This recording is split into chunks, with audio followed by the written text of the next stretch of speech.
Good evening, and thank you for coming. My name is James, and I'm the humanities educator for the Animal Rights Foundation of Florida. Now, I'm typically giving this presentation to a high school classroom, so my audience is a little different. And same level. Same level. We'll find out. We'll find out. So I pretty much know my audience. And I can pretty much guarantee that 99% of the kids in the class are eating meat, dairy, and eggs. And there might be one or two kids who are vegetarian, but it's a very rare occasion where you'll get a kid who is vegan. When I speak to adults, it's a little different. I don't quite know my audience as well. So I want to get to know you. So here's what I want everybody to do. I want everybody to please stand up.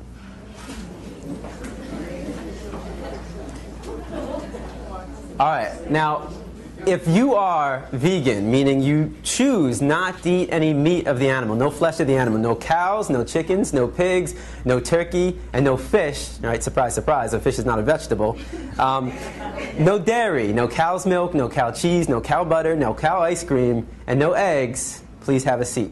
So if you are vegan, please have a seat. Okay.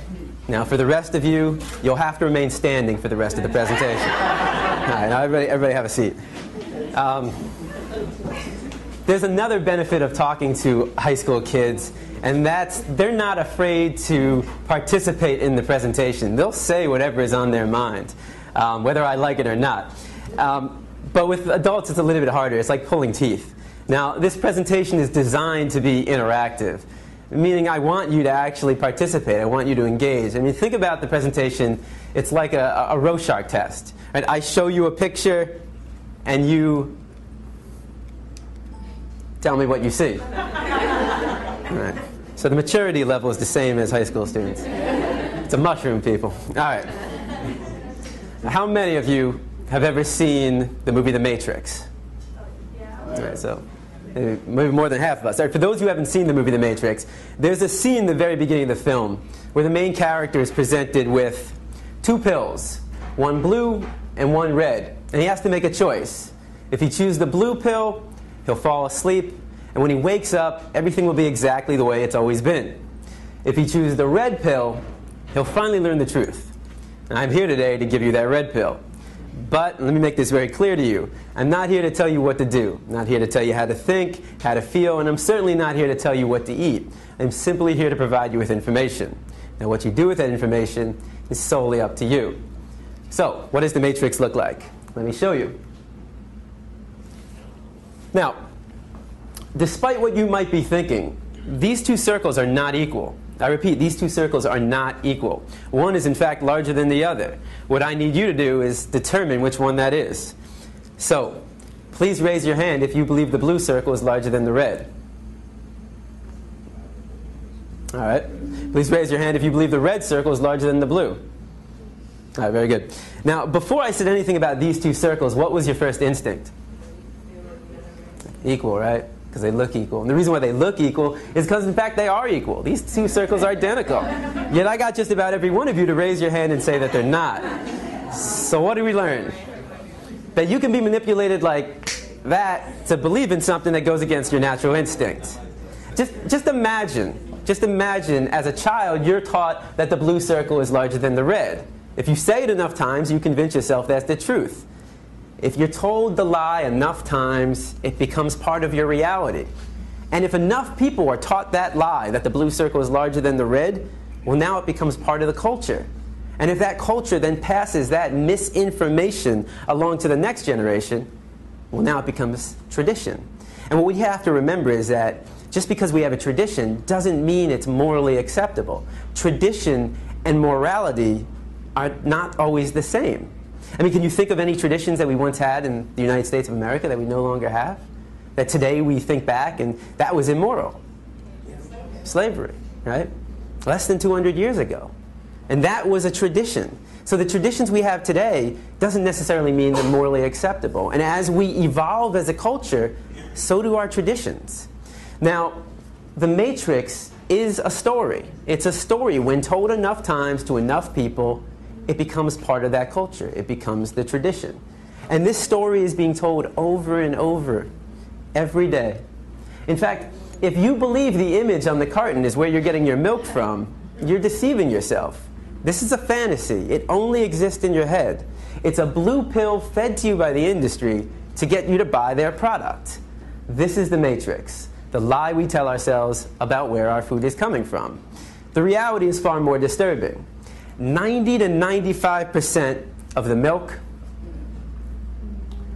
the meat, and the eggs that we consume in the United States are coming from these conditions. Now, this is called factory farming. This is where you take thousands of hens, pigs, and cows, you can find them into warehouses. In fact, every year in the United States, 10 billion, right? 10 billion cows, pigs, and chickens are being slaughtered for food. So what that works out to be is that every second in the United States, 300 animals are killed, just like that. So 300, 600, 900, 1,200. By the time I'm done talking today, there'll be over 1 million animals that have been slaughtered. And most of us don't even blink an eye. I mean, how is it possible that in the United States of America we can slaughter 300 animals every second and not question that? Because of the story we've been told. The story justifies the action. If you say it enough times, you actually convince yourself that's the truth. How many of you were taught as a child you need to eat meat to get protein? I mean, I know I was. How many of you were taught you need to drink cow's milk to get strong bones? Not dog milk, not chimpanzee milk, not elephant milk, not rhino milk, not hippo milk, not tiger milk, not lion milk, not giraffe milk, not elephant milk. Did I say that already? I think you get the point. Not even our own mother's milk, but we need to drink cow's milk to get strong bones. The absurdity of drinking the milk from any other species and any other being besides our own mother, when it's said enough times, loses its absurdness. So all we're going to do today is find out if the matrix is telling the truth. Now, the first thing we've been taught is that our diet is natural. You know, we eat meat, dairy, and eggs, so therefore it must be natural. So let's find out. Now, you have two images on the wall. All right, again, remember the Rorschach test. You have two images on the wall. I want you to tell me all the thoughts that come to mind when you see the image on the left. And don't be afraid to scream out. Nobody's going to get sent to the principal. What do you see? Fresh, yum, sweet, right? If I came into the room with a basket of strawberries that looked just like that, organic, and I put him on the chair right here, now what would be your thoughts? Okay, same thoughts. What would you think if one of us got up and started chewing on the strawberries? Maybe we'd want to join in. If I come into the room with a basket of strawberries, how many of your mouth starts to salivate? Your mouth starts to water? If I take a strawberry and I put it under your nose, what do you smell? If I take a knife and I slice that strawberry in half and put that under your nose, now what do you smell? Notice how all the sensations remain the same. You see a strawberry and it looks like a strawberry. You smell a strawberry and it smells like a strawberry. And you take a bite out of a strawberry and surprise, surprise, it tastes like a strawberry. Exactly, it's a strawberry. But what thoughts come to mind when you see the image on the right? Cute. It's kind of a rigged audience. You're in a vegan restaurant. But you know, when I go to a classroom, you know, half the response, you'll get half the kids who say, "Oh, cute, animal, pig, Wilbur, babe." So half the class will see an animal, and the other half of the class will see bacon, sausage, ham, pig, sweet pork, and hot dog. They'll see a food. It's one or the other. You're either seeing an animal or you're seeing food. Now, what would happen if I took one of the pigs living, brought him into the room right here, and put him right in front of you? Does that change it? Now what do we see? And I mean, what would we think if one of us got up and started chewing on the pig? Not very normal. If I come into the room with a pig under my arm, how many of your mouth starts to salivate? Right? If I take a pig and I put it under your nose, what do you smell? You smell a pig. Just like if I took a dog and put it under your nose, you smell a dog. A cat, you smell a cat. If I took a knife and I sliced that pig in half and put that under your nose, now what do you smell? You smell the stench of death. You smell a rotting corpse, bacteria, decomposing flesh. You see, there's a process involved, and I'm here today to show you that process of how you convert this animal into this product. Why should it be kept a secret? Why should we not know what we're participating in and what we're putting in our body? Now, let's make the situation slightly more realistic. If I were to put a pig on this side of the room living and a butcher's knife on the side of that room, I mean, how many people would be willing to pick up the knife and take the life of that animal? It's very rare, right? And if somebody did that, that's all right, but how many people in this room would try to stop that person from doing that? Right? Would we try that? Of course. That's compassion. I mean, that is the greatest quality of the human race. There's no other species on this planet that has that level of compassion to extend to all living beings. But if you would stop somebody from killing a pig in front of you, and then go home and have this for breakfast, well, that's called hypocrisy.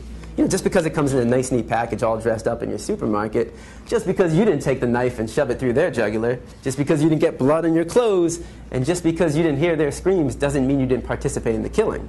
Every time we buy this product, we are supporting somebody else doing what we ourselves wouldn't want to do, what we ourselves wouldn't want to see, and what we ourselves wouldn't want to hear.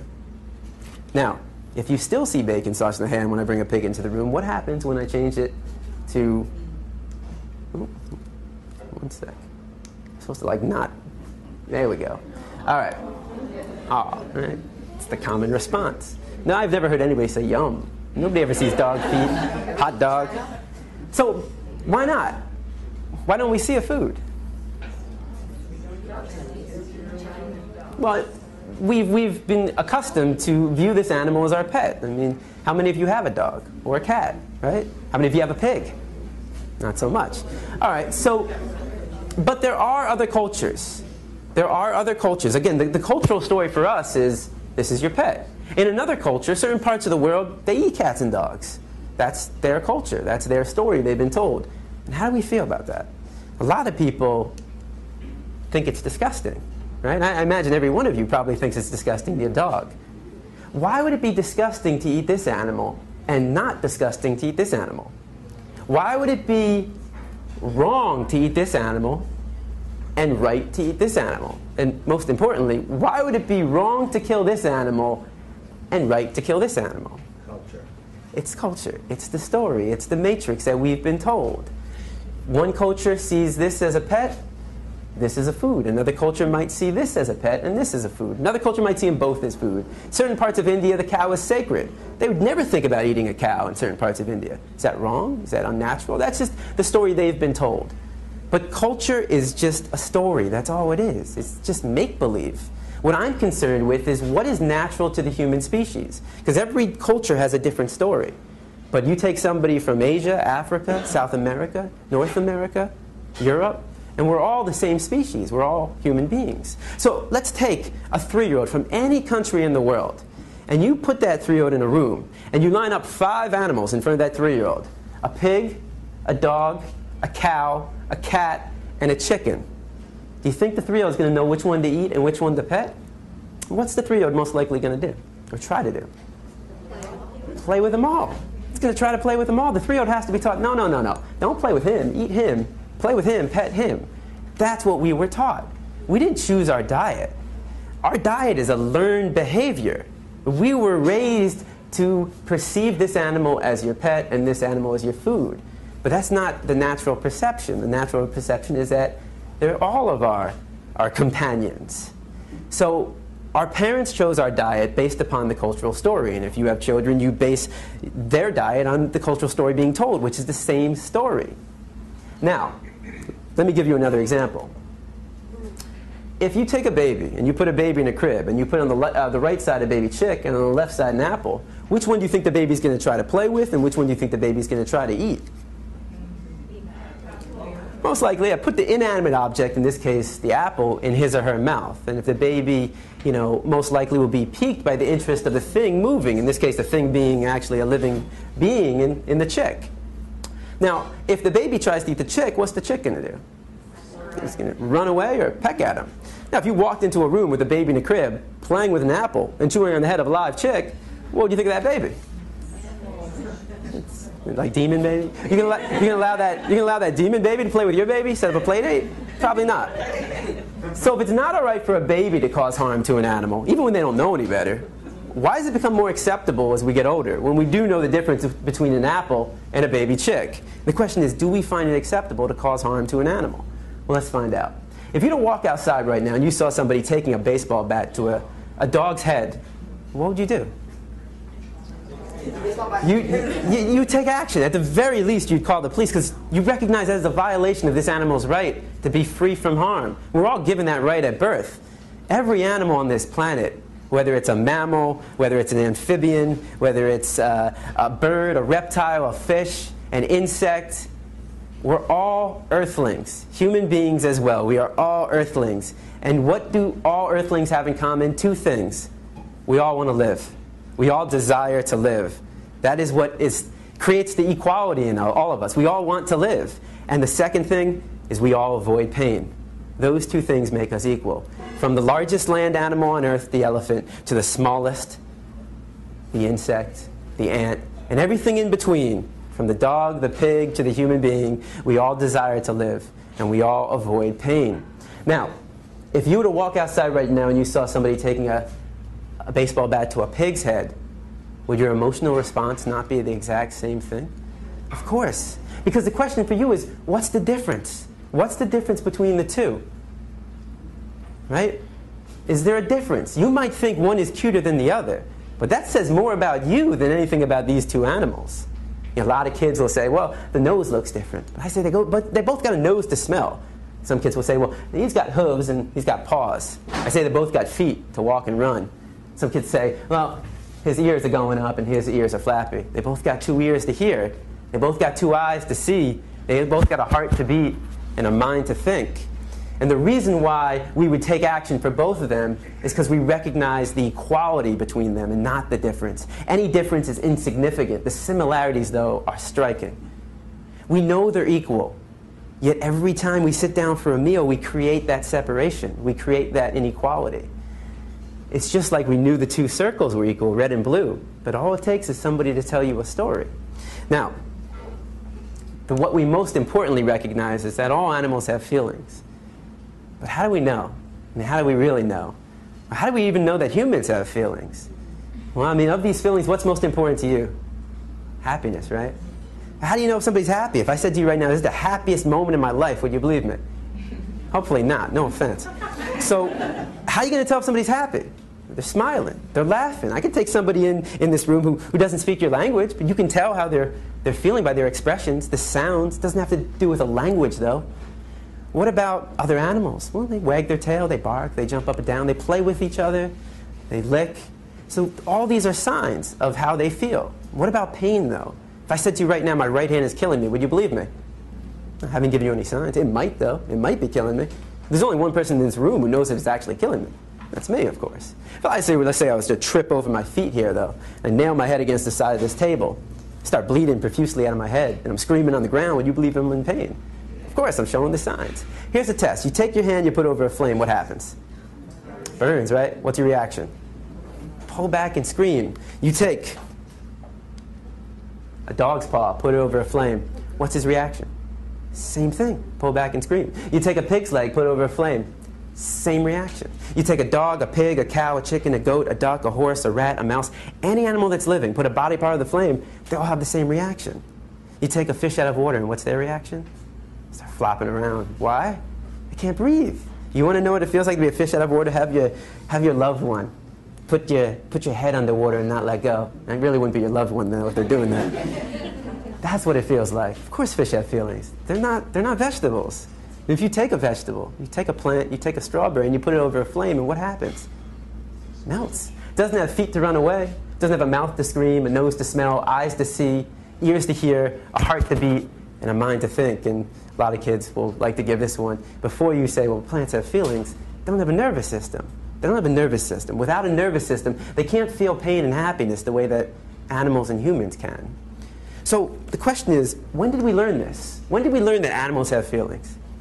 Hopefully this isn't the first day that you learned this, right? When you were younger, right?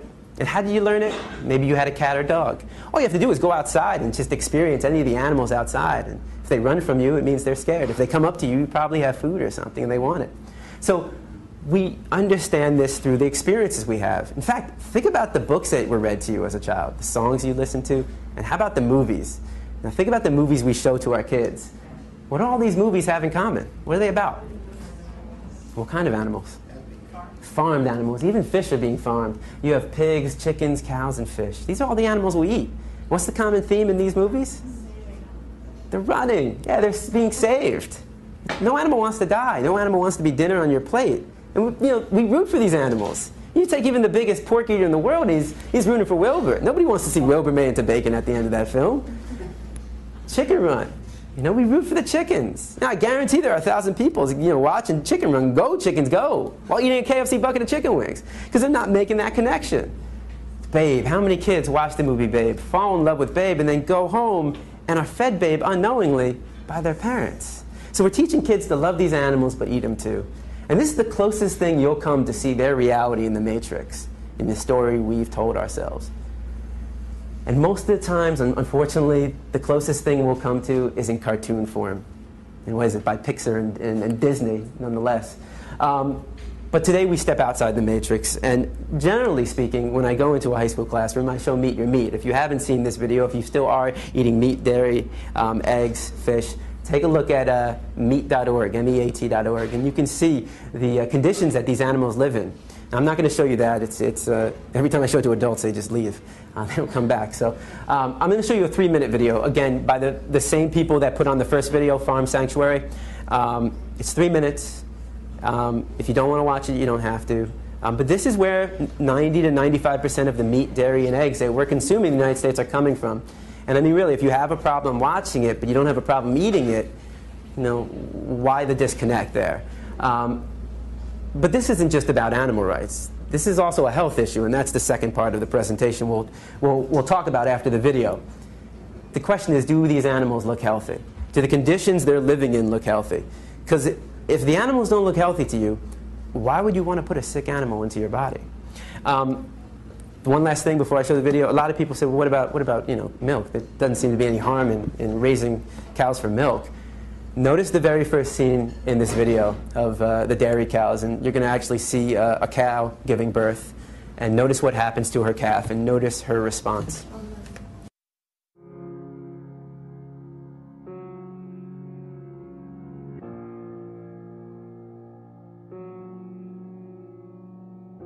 If I could talk to animals that are being confined and abused now in factory farms, I would say I'm sorry for what we're doing to you.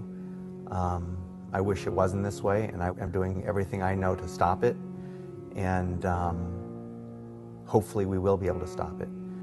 There's not really a whole lot of good you can say. I mean, you just gotta hope that it can stop, and hope that people will recognize the harm we're causing and will choose a different way. Meat, milk, and eggs come from real animals. They don't just come from the grocery store. And these animals desire to live, and they want to be free of pain and suffering and fear. And on today's farms, these animals only know fear and pain at human hands. They never know human kindness. They never know mercy. And when people buy these products, they are unwittingly supporting that type of cruelty and that type of callousness.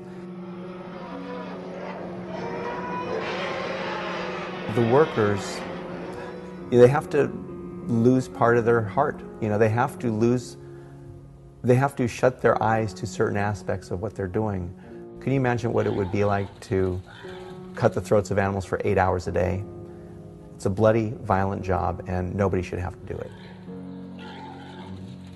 I don't know what it means that, we can participate in such cruelty without paying attention to it, without caring about it, without wanting to do different. Citizens want to assume that animals will be treated humanely, that there are laws on the books to prevent cruelty. And people are usually surprised to learn there aren't.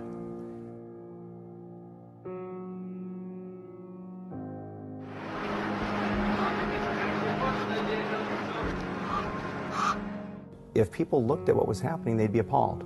Most people would not support the type of abuse that has become common on factory farms.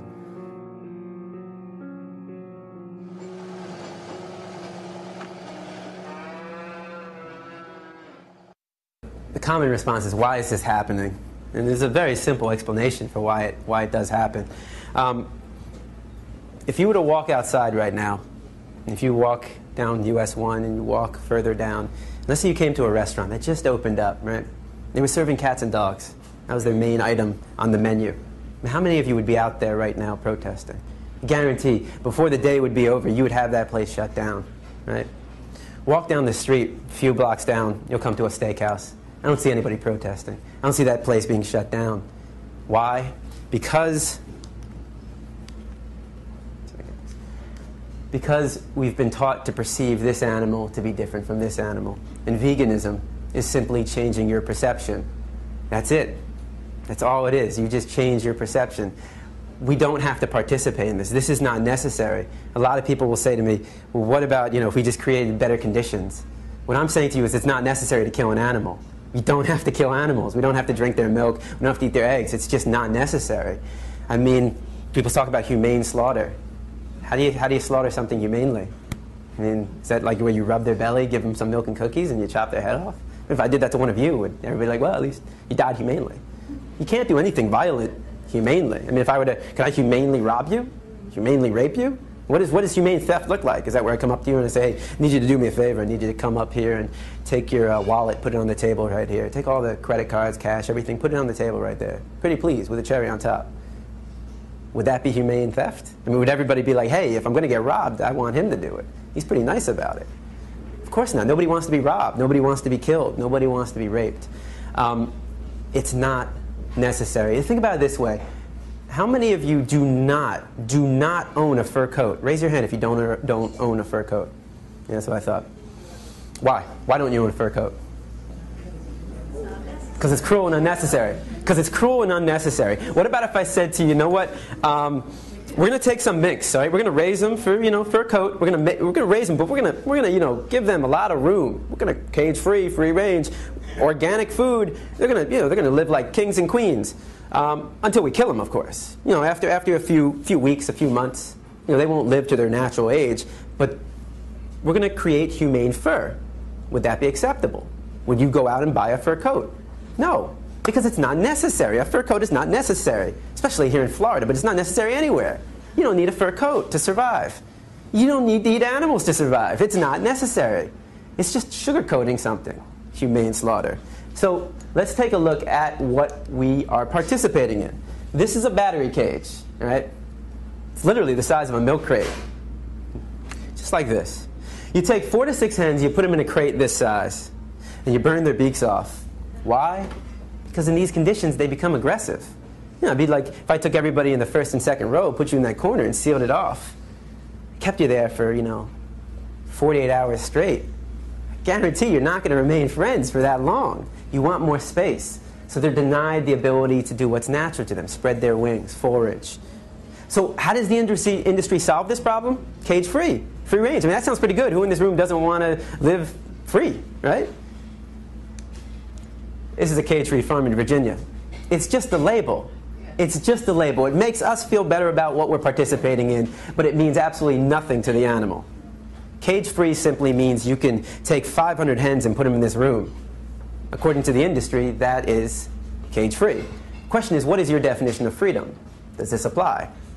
Now, even on the old McDonald's farm that we all have stuck in our head, even if you find that magical farm, and good luck finding it, doesn't matter. Because all male chicks born in the egg industry are thrown out. Literally. Why?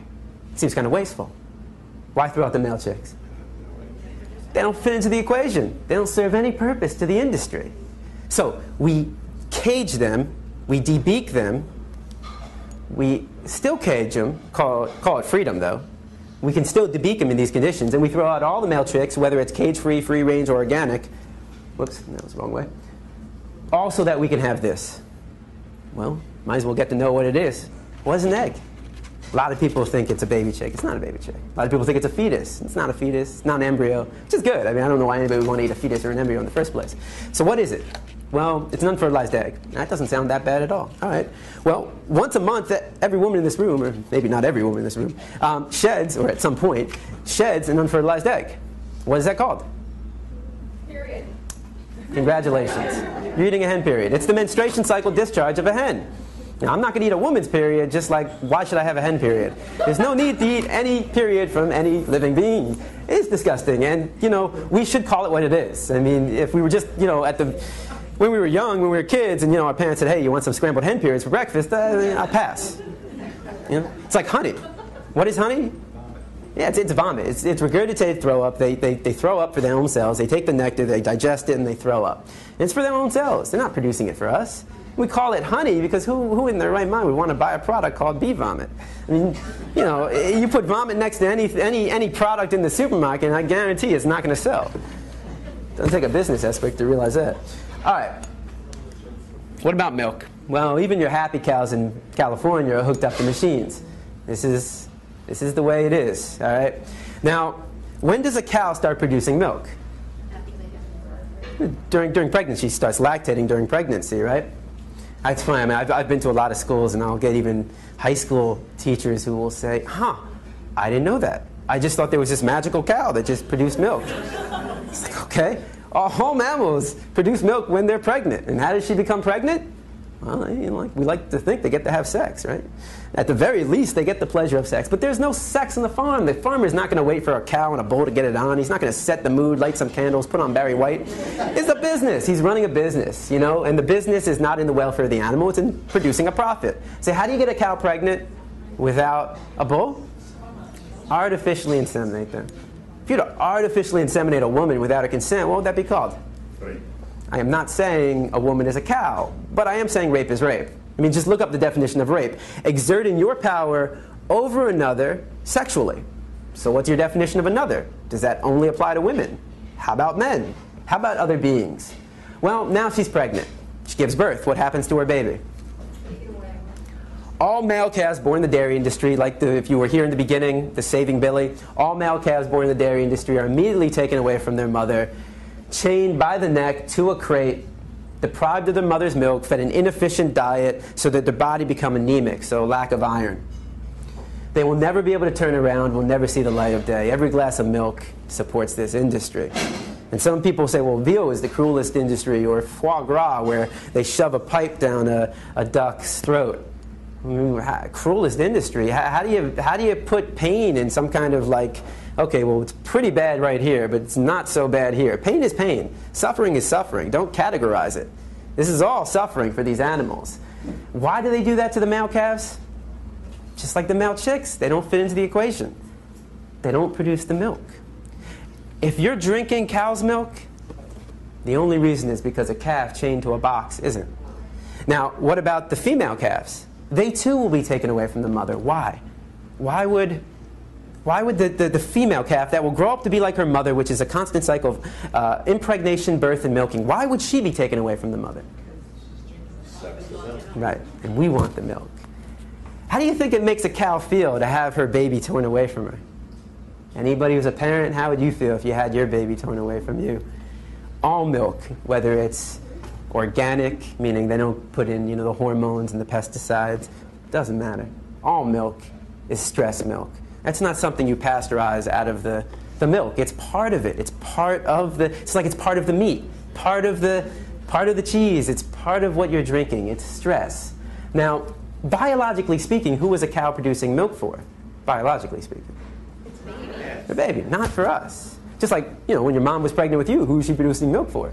It was for you. It wasn't your daddy, it wasn't the neighbor, it wasn't the dog or the cat, it was for you. All mammals produce milk for their young. Where do all these animals get their milk from? And when do they stop consuming milk? We're the only species on this planet to take the milk from another animal, and we're the only species on this planet to continue drinking milk after infancy. And if you really don't think it's that weird, because people say, well, you don't eat cheese. Cheese is just spoiled milk. You don't eat cheese. You don't drink cow's milk. That's extreme. That's crazy. Is it really that extreme to not take the milk from another animal? I mean, and if you don't think it's that extreme, if I brought a pregnant woman into the room right now, how many of you would want to drink her milk? You're not. You're not a baby. It is extreme. Now, if cow's milk is meant for a calf, if cow's milk is biologically meant for a calf, why would it be necessary for humans to drink? It's not. Cow's milk is no more necessary than drinking dog milk, chimp milk, pig milk, or elephant milk. The only milk you need was from your mother when you were a baby. You're not a baby anymore. You're not a cow. You're not a calf. Well, what about if I said to you, you're walking in Publix, Whole Foods, Winn-Dixie, maybe Winn-Dixie more likely, and you come across not cow milk, but chimpanzee milk. That's why I said Winn-Dixie. No offense to shop at Winn-Dixie. I can't picture, well, I don't know, maybe Whole Foods. But, all right, so chimpanzee milk, right? How many of you would buy it? Probably not, right? That's disgusting. Why would it be disgusting to take the milk from one animal, but not disgusting to take the milk from another animal? In fact, if you're drinking cow's milk and you find chimpanzee milk, I'd say make the switch. It makes more sense. Why would it make more sense to take the milk of a chimpanzee? Hey, look, if you're going to take the milk from any animal, wouldn't you want to take the milk from an animal that shares 98% of our DNA, 99%? I mean, doesn't that seem to be the logical conclusion? I choose you. That would seem the logical conclusion. What about your dog? If your dog was pregnant right now and I said, I'll pasteurize your dog's milk, would you want to drink it? That's disgusting and that's absurd. It is disgusting and absurd. No more disgusting and absurd than drinking cow's milk, though. In fact, if you have a dog, it actually makes more sense to drink dog milk than cow milk. Why is that? Well, how many of you have a large dog? Okay. How much does your dog weigh? 110. Wow, what kind of dog? What kind of dog? American Bulldog. There we go. All right, 110 pounds. That's pretty close to the human weight, right? 110 pounds? That seems to make sense. This animal weighs 2,000 pounds. Why put a product meant for a 2,000-pound animal into this? The baby doesn't even know why. All right. A baby on average weighs 7 pounds at birth. I really don't know where I'm supposed to be pointing this. It's like a magical wand.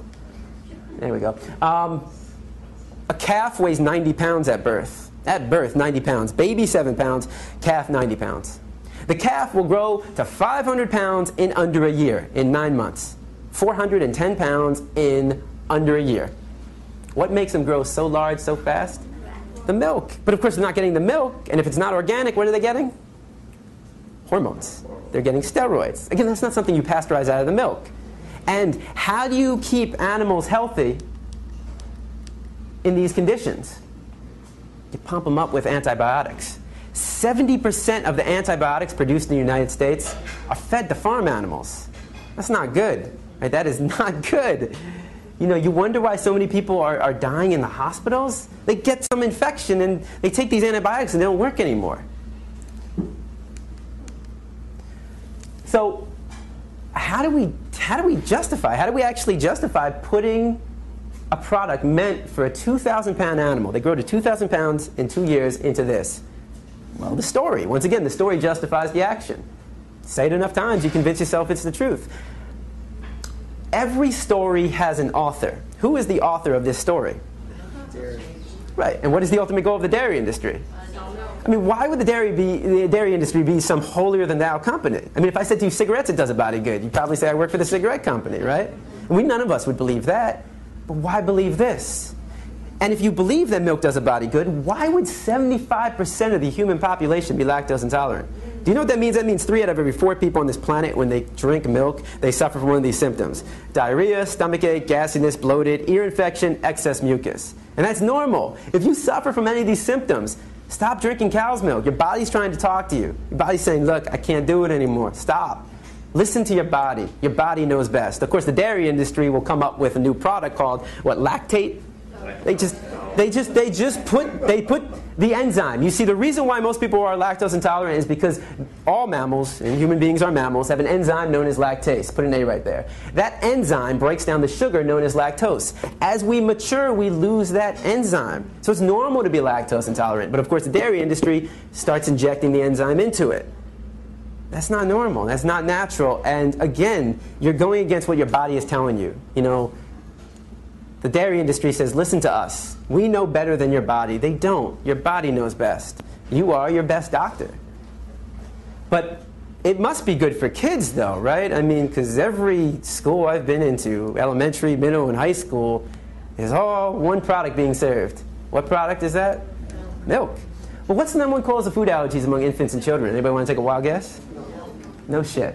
All right, so if most people on this planet can't consume milk, and most children and infants, if they have an allergy, it's from milk, cow's milk, and not peanuts, but cow's milk. Why again are we drinking this? What have we been told? Drink milk, get strong bones. Does a body good. What does a body good? Calcium does a body good. The question is this the best source of calcium? Let's find out. Countries that consume the most milk. What countries drink the most milk? US. I go into classrooms and you get kids being like, Florida. All right. Norway would be on this list as well. What is osteoporosis? It's a loss of bone density. It's literally weak bones. Remember what you've been taught. Drink cow's milk, get strong bones. What countries have the highest rate of osteoporosis? All right, well, either it's just a random coincidence or there's more to it. The more to it is this. Any product that comes from an animal has animal protein. That makes sense. Animal product, animal protein. Well, that animal protein, you know, protein is the amino acids, the building blocks of protein. Those amino acids, which are good, unfortunately, though, they're high in sulfur. So you want amino acids, but the problem with animal protein is that those amino acids are high in sulfur. When you put that in your body becomes acidic. You're making your body acidic, and your body's not meant to be acidic. It's meant to be alkaline, right? The pH balance is going lower than what it should be. So how does your body compensate? Well, they have to neutralize the acidity. So what do? They start releasing calcium from the bones. So the more cow's milk you drink, according to these statistics, the weaker your bones can actually become. The more animal protein you eat, the weaker your bones can actually become. In fact, if you look at countries in Africa and Asia, they don't suffer from very high rates of osteoporosis. They also don't drink very much cow's milk, if none at all, and they also don't eat as much animal protein. Now, kids will say, yeah, but wait a second, what do I put on my cereal? Problem solved. The diet for you have a chance to diagnose them, that's not the problem. Right, it's because this information isn't out, I mean, it's out there, but people aren't being taught it. And this is, this is basically the alternative perspective. And, you can do your own research and find out if what I'm saying is valid or not. But, I mean, you can go with these alternative milks. And a lot of people are like fake meats and fake milks. No, they're not fake, they're real, right? These are real products, and they come from plants. You have the soy milk, the almond milk, rice milk, coconut milk, oat milk. You can do hemp milk, high in protein. So these are alternatives that you can do. And I know you've all heard of a taste test, right? Well, let's do a health test, all right? So here we have the milk that comes from an animal, and here we have the milk that comes from a plant, a soybean. All right, there is 150 milligrams of calcium per half a glass in your cow's milk. How many do you think is in your soy milk? It's the same. It's 150. It's the exact same in a half glass. All right, so what's the difference? Well, this comes from an animal, and once again, animal protein can leach calcium out of the bones, and all animal products, meat, dairy, eggs, fish, is high in cholesterol. It has cholesterol, and your body naturally makes cholesterol. You don't need to put any more cholesterol in your body. So this has cholesterol. This doesn't. All plant products don't have any cholesterol. And all plant products, everything you see up here, everything you see over there on the table, fruits, vegetables, rice, beans, has fiber. Has fiber. So plants have fiber, no cholesterol. Animal products, no fiber, and high in cholesterol. So again, let's do a health test. High in cholesterol, no fiber. High in fiber, no cholesterol. Which one do you think is the safer choice? I rest my case. All right. But you don't have to do this. I mean, human beings don't really need to drink anything besides water. I mean, that's really all we need to be drinking. And you can have your orange juice and your apple juice, but we just need water. Now, again, this is for the cereal. But you can get all your calcium from plants. I mean, just think about it. What is the largest and strongest land animal on Earth? An elephant. Weighs 10,000 pounds. You know what his diet consists of? That's it. I don't know if he's eating spinach, but it's his plants. It's plants. You're going to tell an elephant that his bones look a little weak? He needs to be drinking the milk of a cow? You get all your calcium from this. Now, a lot of people say to me, man, but you know what? I get it, but man, I love my cheese. I can't give up cheese. Look, I tell people this. If you're going to give up any product, give up dairy. Dairy is the worst. I mean, the greatest trick ever pulled was convincing people they need to drink milk. Dairy is the worst. In terms of the cruelty inflicted upon the animals, they suffer for a longer period of time, and it's just completely unnatural and unhealthy.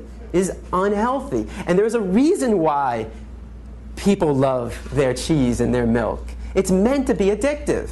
I mean, just think about it. It might be hard. I can't remember. But, when we were younger, most likely we were nursing from our mother, right? From her milk. It has to be addictive. The child has to want to have more. Why? Because this is the greatest growth spurt in their life.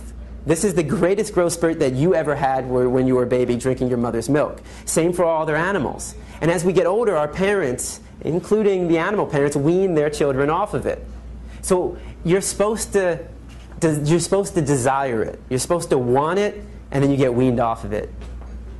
They're selling a product. It's addictive. It's addictive. It has a chemical called casomorphine. When you digest it, that chemical is released. Casomorphine.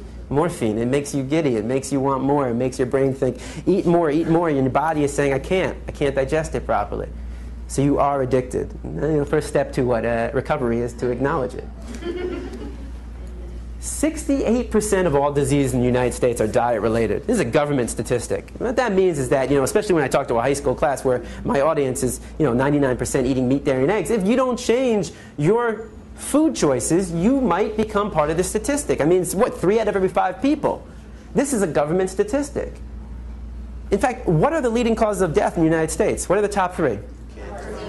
Cancer, heart disease, strokes. Diabetes is number 6. All right? Every 40 seconds, somebody suffers a stroke in the United States. All right, that's the American Stroke Association. The American Heart Association says that every 24 seconds, somebody suffers a heart attack in the United States. And the Institute for Cancer Research says that every day, 3,400 people in the United States are diagnosed with cancer. Okay, 3,400 people every day, new people.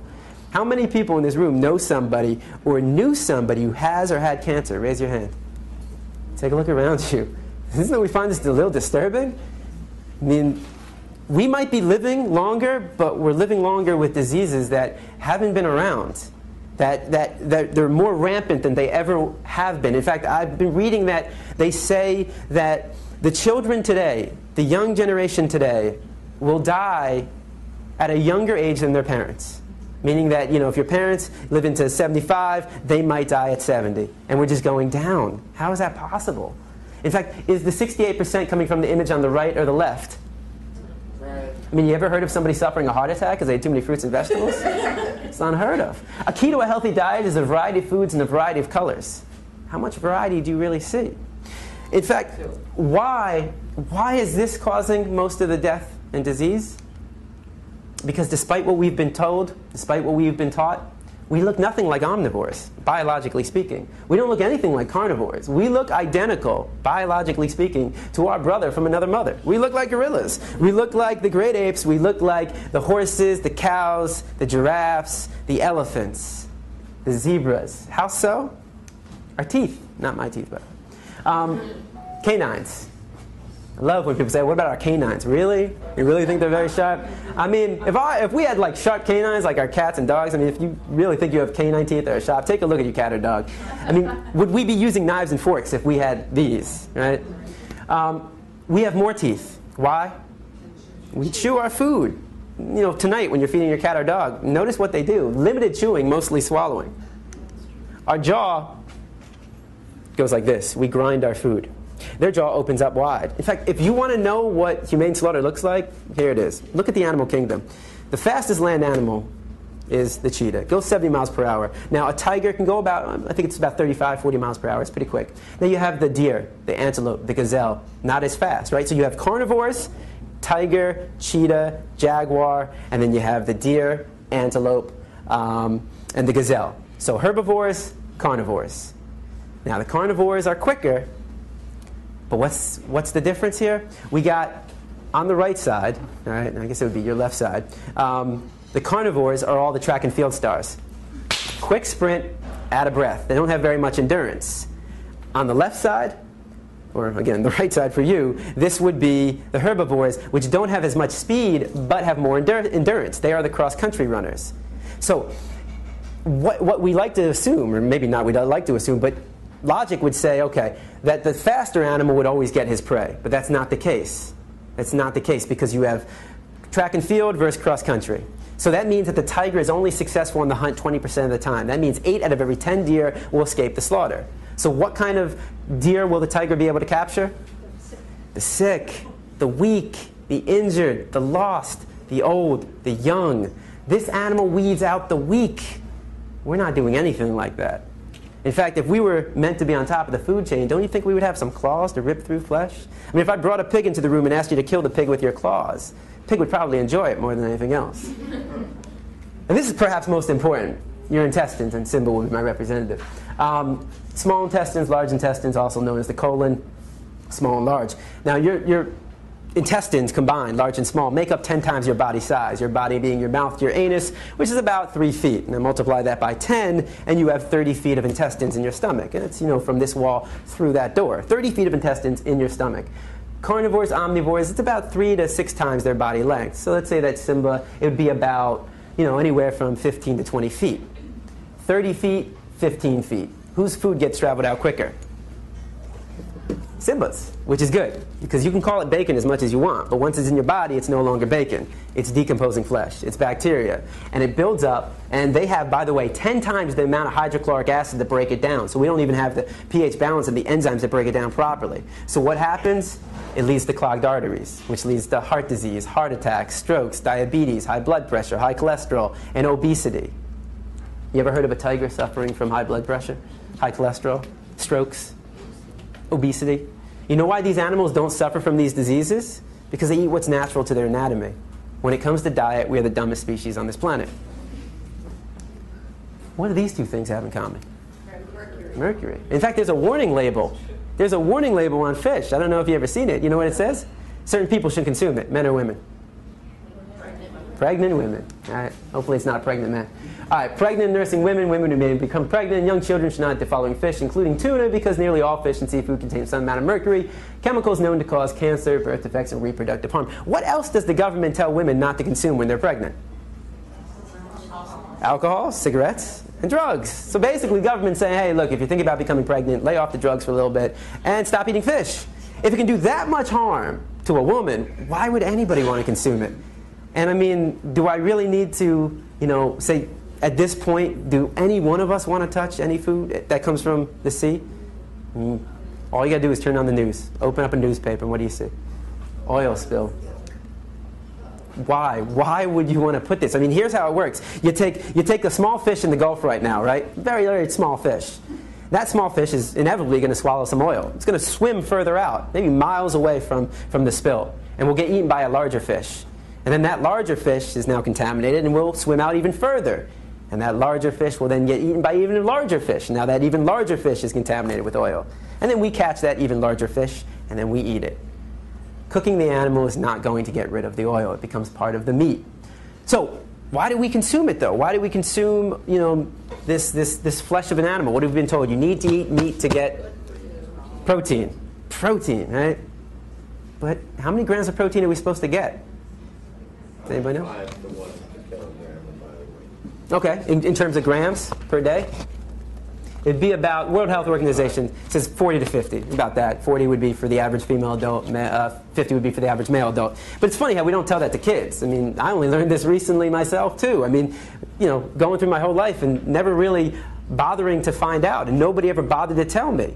It's like, saying, here, have the keys to my car, go, pick up some stuff for me, go get my groceries. But I didn't teach you how to drive the car. Teaching kids, you got to eat it, but not teaching them how or how much.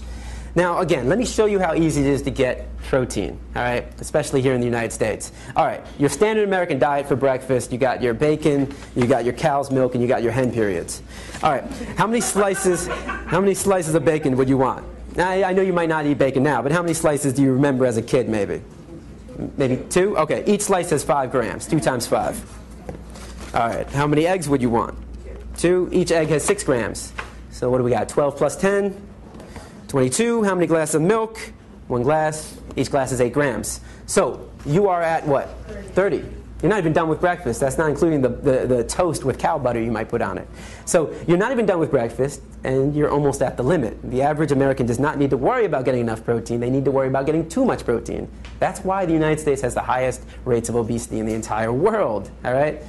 I mean, people all the time say, James, wait, you don't eat meat. Where do you get your protein from? Like all of a sudden, like, holy shit, like it's all of a sudden dawned on me, like, I have been without protein for the last 8 years. Let's go to McDonald's and get a Big Mac. Like I'm about to fall down or something or pass out. Have you ever heard of somebody in the United States suffering from a lack of protein and going to the hospital? It's unheard of. It's funny, even dealing with kids, I have a kid say, I tried to go vegan for a day and I got really sick. It's like, what? It's like people say, oh, I know somebody who was vegan who was sick. Really? I know tons of meat eaters who are sick. I mean, yeah, you can be an unhealthy vegan. What I'm telling you is it doesn't matter if you're eating meat, dairy, eggs, fish, or you're eating a plant-based diet, you should know what you're putting in your body. You should know how many grams of protein you're getting. You know the amount of iron, calcium that you're getting. And by the way, people say omega-3 from fish. You can get that from the seeds, the nuts. You can get that from other things. Flax seeds is a very good example. Think about this. These are the largest and strongest land animals on Earth. And what does their diet consist of? Plants. You're in good company if you're only eating plants. And what's so ironic about this is that the largest and strongest land animals, not only do they not just eat a plant-based diet, they also live the longest. I mean, this animal can live to 70 years. They can live to about 50 to 60 years. The gorilla about 50 years in the wild. And their diet consists of nothing but plants. I mean, you're going to tell any of them they're missing out in protein? I mean, this animal has 10 times the upper body strength of the average male adult. And where is he getting all his protein from? From this. His diet consists of roots, shoots, bamboo, and banana. He's getting all his calcium, all his iron, all his vitamins, all his minerals, the amino acids from this. You get everything. Everything. Here's the new food pyramid, all right? There's two things. Your body is like a machine, okay? Think of your body as a machine. You have to put the proper fuels in it to get it to work properly. If you don't put the proper fuels, it ain't going to work. And if you put fuels that aren't as good quality as others, that will lead to heart disease, cancers, strokes, diabetes, obesity, high blood pressure, high cholesterol. It's like if you take a Porsche and you fill it up with diesel, what happens? You just screwed your car up, right? And I guarantee, what are people going to say to you when you say, hey man, I put diesel in my car today? You know what they're going to say to you? I guarantee they're going to say, what the fuck is wrong with you? No offense. When somebody puts a hamburger in their mouth, nobody's saying, what the fuck is wrong with you? Stop. Stop. All right? You get everything. All right? I know I said think of your body as a machine. Now think of your body as a house. I love analogies. Think of your body as a house, right? To build a house, you got to start with a foundation. You can't start with the roof. Here's the foundation. This is the foundation. This is where all of it starts. The fruits and vegetables. Key to a healthy diet, variety of foods, a variety of colors. You get everything from this, right? And then you build your walls with the legumes, the beans. And you got the whole grains, the wheat, the pasta, the spaghetti, the rice, the breads. And on top, your roof. You got your nuts and seeds. You can get everything from this, everything. All your vitamins, A, B, C, vitamin D from the sun. You get all your calcium, all your iron, your omega-3, all your protein, the amino acids.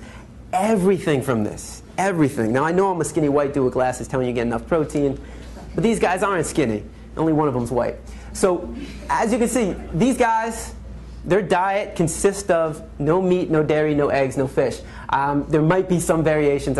Tony Gonzalez, he might be eating fish. Don't hold me to it. But I know Prince Fielder, who is your 2009 home run derby king, no meat, no dairy, no eggs, no fish. Mac Danzig, who fights in The Ultimate Fighter, he's season 1 champion, UFC fighter, no meat, no dairy, no eggs, no fish. So you can still excel at your sports. You can still gain muscle mass on a plant-based diet. Again, just remember the gorilla. So what do they eat? Instead of dairy, everything a meat eater, a dairy eater, an egg eater eats, I eat as well. It just comes in plant form. No cruelty involved, no cholesterol, high in fiber. And these are all the processed food. This is the transition food. This is where you go when you go from eating meat, and you're making that switch. Instead of poultry, instead of beef, garden burger, veggie burger. Right here, what you see up here, this is one of the best items on the market. And again, not like the healthiest food in the world, but certainly better than your meat. This is called the riblets. I want you to try. If you haven't tried this, go to Publix, Whole Foods. You can get all this food at Publix and Whole Foods. And it's really amazing. If you try it out on your family, you don't tell them it's meat. I'd love to see the response they give. It really is good stuff. And remember, all meat, dairy, and egg products go through a process. All right, it doesn't just magically form. In this case, the process involves killing, cooking, pasteurization, refrigeration, freezing, and we cannot forget the all-important seasoning. I mean, I remember going to McDonald's as a child, and I didn't just get a slab of meat. That slab of meat had herbs and spices put into it, was put on a grill, cooked, and then it came to me with a bun, lettuce, tomatoes, ketchup, mustard, and onions, and a pickle. What are all those things made out of? Plants. We put condiments, spices, and herbs on the meat to make it taste better. In fact, what would meat be without plants? Just be a dead animal. Be a carcass on your plate. It would be no different from roadkill. So the word of the day is vegan. And a vegan is somebody who chooses not to eat any meat, dairy, eggs, or fish. And again, how is this extreme? How is it extreme not to be drinking the milk of any other species? How is it extreme not to be eating hen periods? How is it extreme to not be participating in a system that unnecessarily kills animals? A lot of kids say, man, even after all this, they're still like, what do I eat as a vegan? Now, all these products are vegan. There's no meat, no dairy, no eggs, but this is all crap. This is unhealthy. This is the junk food vegan. And you know, kids get all excited. All right, I'm going vegan. I eat just nothing but... It's like, God only knows what they're telling the parents. You know, if your diet consists of nothing but Oreos, Skittles, Airheads, Fritos, Sour Patch Kids, and Big League Chew, you're going to die. This is unhealthy. I don't know if kids hear that, but, you know, all right, I'm going to live. On a healthier note, you know, you have your scrambled eggs, I have my scrambled tofu. Pancakes, you don't have to use cow milk, use soy milk, oat milk, rice milk, almond milk, coconut milk, hemp milk, fruits and vegetables. Spaghetti, pasta, refried beans. You even have vegan sour cream, guacamole, comes from the avocado. Soy cheese, rice cheese, they even have this magical cheese I'll get to in a sec. Veggie burger, veggie dog. Cupcakes, they have egg replacers. I think I'm going to have them up here. So you can replace the eggs with bananas, applesauce even. You can use soy milk, oat milk, more flour, water. Coconut milk ice cream, one of the best ice creams in the world. Again, not healthy, but you know, healthier than cow milk ice cream. You know, I've always said to people, hey man, if you can put a man or a woman on the moon, how hard is it to make a cheese that doesn't come from a cow or, you know, a goat? Like, how hard is it to make a vegan cheese? Well, they heard me.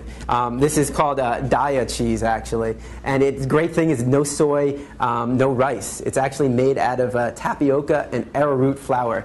I know that's not making your mouth water, but man, it is good. Here's another example of where you can get your protein from. This is a vegan sausage. It's about that big. It's the size of this remote. And there's 4 in a package. Each one of these has 29 grams of protein. And again, the healthiest food you can eat is the whole foods. I don't mean the supermarket. I mean the fruits, the vegetables, the rice, the beans. You know, stuff that's fresh. It's not processed. The last thing I do want to show you is another video. This is a happier video, and this is the whole idea of change in perception. I know I'm keeping you here, Jesus, longer than you probably wanted, but this is a really beautiful story, and I hope you enjoy it.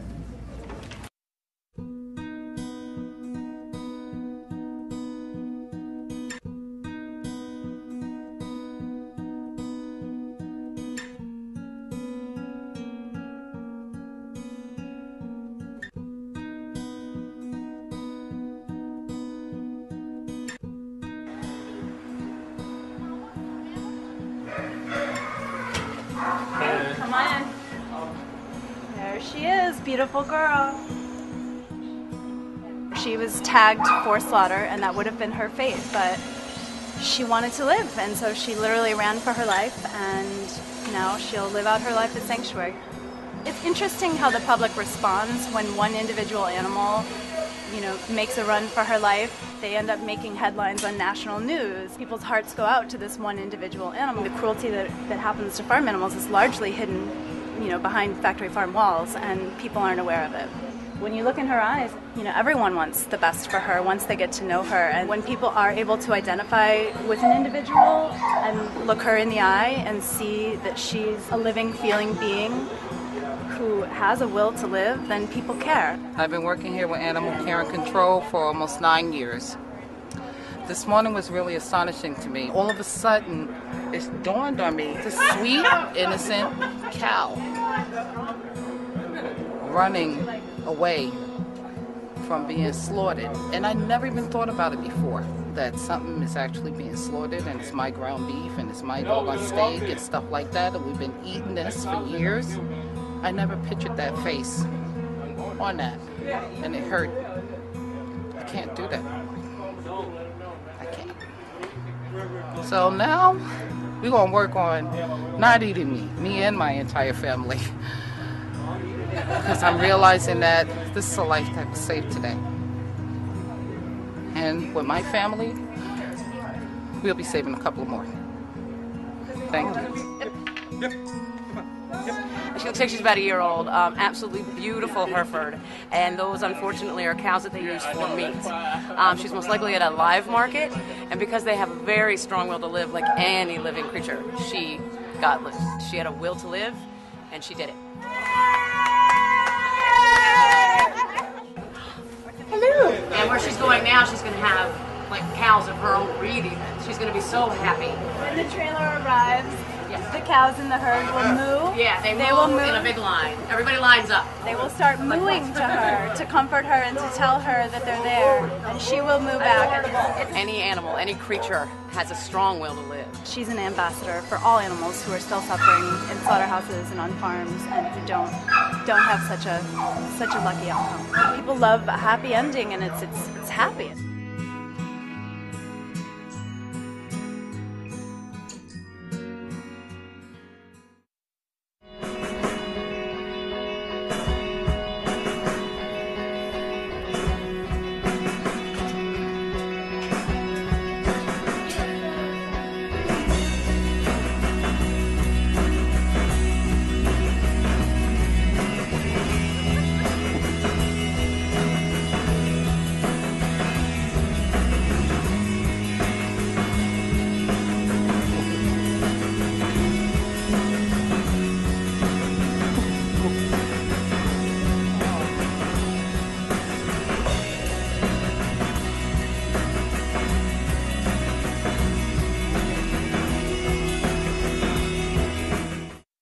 I've seen that like 100 times and I still get goosebumps. It's simple, you know. It's unnecessary. It doesn't have to be this way. You change your perception, you change the story. That's all it is. It's just the changing of the story. And you know, we can't wait for other people to do it. We have to do it ourselves. Every animal wants to live. Every animal wants to live, and no animal wants to experience pain. If you guys want more information, you can always email me at james@arf.org. You can visit our website for all of this information, arff.org. We're giving these presentations throughout the year. This is obviously every last Sunday of the month. I give these presentations here at Sublime, 5:30 to 6:30. I know we're gone over. But also, we go to juvenile detention centers, we go to high schools. We do many different presentations on different subjects as well. Right now I'm spending most of my time in camps. It's been very nice not to have to say, if you can hear my voice, clap once. Don't put that in your mouth or your ear. So yeah, if you want more information about what we do, all these presentations are free. They're all free. We give them free. So if you're interested in having a presentation at your school, if you're a teacher, at some community event that you might be running, we do everything. You know, it doesn't matter what it is. You know, birthday party, bar mitzvah, bat mitzvah, circumcision. Maybe not the circumcision. All right. Also, I do want to say there's a lot of information out there. We have starter kits. We have Why Vegans, to talk about the ethical aspect of veganism. There's also, again, more information on the Animal Rights Foundation. This is a card. This has a list of all the veg-friendly restaurants in South Florida, Miami-Dade, Broward, and Palm Beach counties. Definitely take one of these. It's all out there on the table. This is my card as well. If you have any questions, you can come see me. If you did not print out the email, if you were on the Sublime list and you want $10 off tonight, it's only for the table. So yeah, I apologize for that, but it's for the table. So not everybody at the table gets it. It's just, or maybe no, you know what? I'm wrong. I'm totally wrong. It's for two. So it's if you have a group of 4 people, you get 2 of these. And thank you guys for listening. I hope you enjoyed it.